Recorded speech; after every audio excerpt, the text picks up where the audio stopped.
अस्सलाम वालेकुम व्यूवर्स, आज हम आपके साथ अचारी बैंगन बनाने की रेसिपी शेयर करेंगे।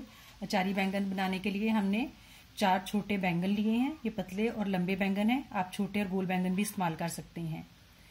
1 छोटा टमाटर है, 1 छोटा प्याज है, 2 जो हैं हमने ग्रिल वाली सब्ज मिर्चें ली हैं और 4 जलापेनो ली हैं। अगर आपके पास अचारी सब्ज मिर्चें हों तो आप उसका इस्तेमाल करें, उसका जायका बहुत अच्छा आता है। बाकी जो चीज़ें चाहिए उसके लिए हमने 2 सब्ज मिर्चें ली हैं और थोड़ा सा सब्ज धनिया लिया है। इसे हम बारीक बारीक चॉप कर लेंगे।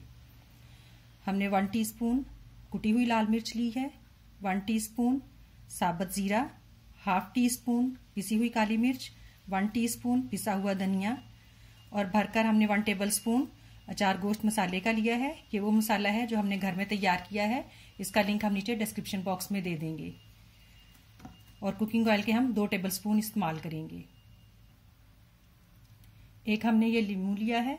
इस लीमू का हम रस इस्तेमाल करेंगे सिर्फ मसाले को थोड़ा सा बाइंड करने के लिए।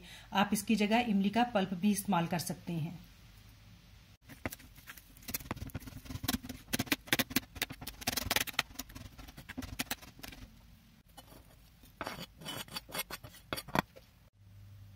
प्याज और टमाटर को भी हम चॉप कर लेंगे और प्याज को और टमाटर को इस तरह से चॉप करना है जिस तरह से आमलेट में डालने के लिए किया जाता है।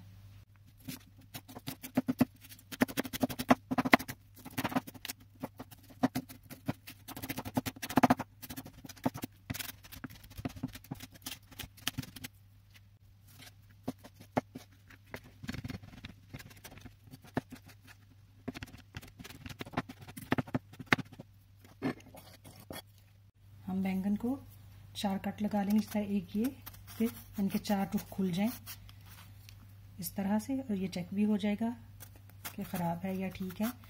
इस तरह से सारे बैंगनों को हम इस तरह से कट लगा लेंगे। इसी तरह से हम मिर्च को कट लगा लेंगे। इस तरह से सारी मिर्चों को भी कट लगा लेंगे। इन मसाला जात को मिक्स कर लेंगे और इस पर नींबू का रस डाल लेंगे। अब हम इसे बैंगनों में और मिर्चों में भर देंगे।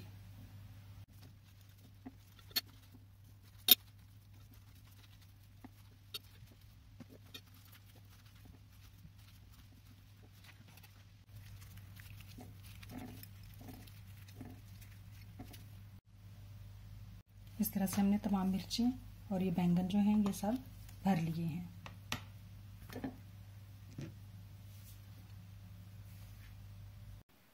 अब हम धागा लेकर बैंगन पर बांध लेंगे। इस पर इस तरह से धागा बांधना है जिस तरह से करेलों पर बांधा जाता है। क्योंकि ये बैंगन लंबे हैं इस वजह से इन पर धागा बांधने की ज़रूरत है। अगर बैंगन गोल हों तो उन पर धागा बांधने की ज़रूरत नहीं पड़ती। ये मैं पिक्चर आपके साथ शेयर करती हूँ। इस तरह से अगर ये छोटे बैंगन हो तो इनका मुंह नहीं ज़्यादा खुलता, तो फिर इन पर धागा नहीं बांधा जाता। इस तरह से हम सारे बैंगनों पर धागा बांध लेंगे।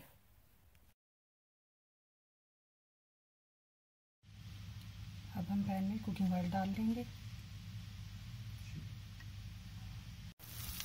ऑयल जो है वो गर्म हो गया है। अब हम इसमें प्याज डाल लेंगे।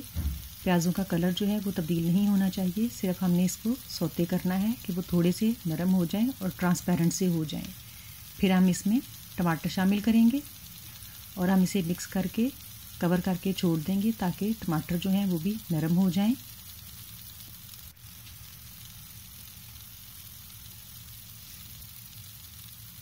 मसाला अच्छे से सौते हो गया है। अब हम इसके अंदर जो भरे हुए बैंगन हैं वो रख देंगे। ये धागा इसलिए बांधा है ताकि दिखने ना जाए। अगर छोटे बैंगन हों तो उनका मुंह इतना ज़्यादा नहीं खुलता, उन पर धागा बांधने की जरूरत नहीं, लेकिन हमारे पास चूँकि लंबे बैंगन थे इसलिए हमने इन पर धागा बांधा है। और ये सब्ज मिर्चें हैं ये हम अभी नहीं डालेंगे, ये हम थोड़ी देर के बाद डालेंगे। अब हम इसे ढाँप कर लो मीडियम हीट पर पकने के लिए छोड़ देंगे।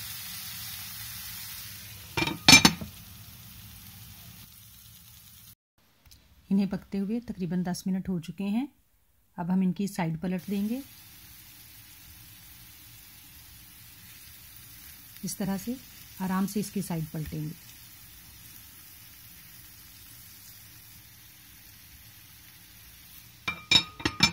और दोबारा से कवर करके पकने के लिए छोड़ देंगे।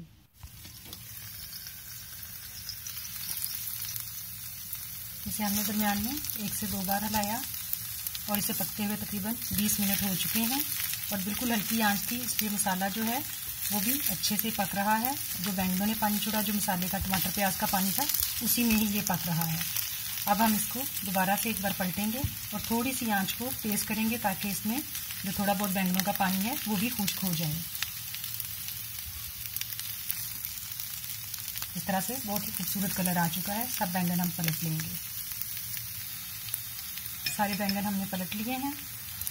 अब हम इसके अंदर थोड़ी सी, हमने अभी आंच तेज़ की है, जब हम दोबारा से इसको कवर करेंगे फिर इसकी आंच जो है वो हम हल्की कर देंगे और ये लो मीडियम हीट पर ही पके हैं अभी तक। यहाँ पर हम जो हमने मिर्चें भरी हैं वो रख देंगे। इस तरह से हम सारी मिर्चें रख देंगे। कुछ हमने यालापिनो और कुछ जो है ग्रिल करने वाली मिर्चें भरी हैं। सारी मिर्चें रख दी हैं। ट्रे में जो मसाला है वो भी हम इसके ऊपर ही डाल देंगे। और इन बैंगनों में करेलों की तरह पूरा मसाला नहीं भरा जाता ज़्यादा सारा, इसमें थोड़ा ही जो है मसाला वो भरते हैं। अब हम इसे दोबारा से ढाँप देंगे।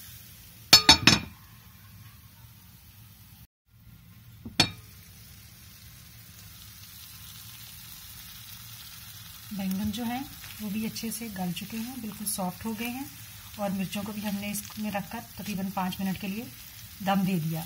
अब मिर्चें भी बिल्कुल सॉफ्ट हो गई हैं। आप इन्हें उबले चावलों या रोटी के साथ खा सकते हैं। उम्मीद है कि आपको हमारी ये रेसिपी पसंद आएगी। शुक्रिया।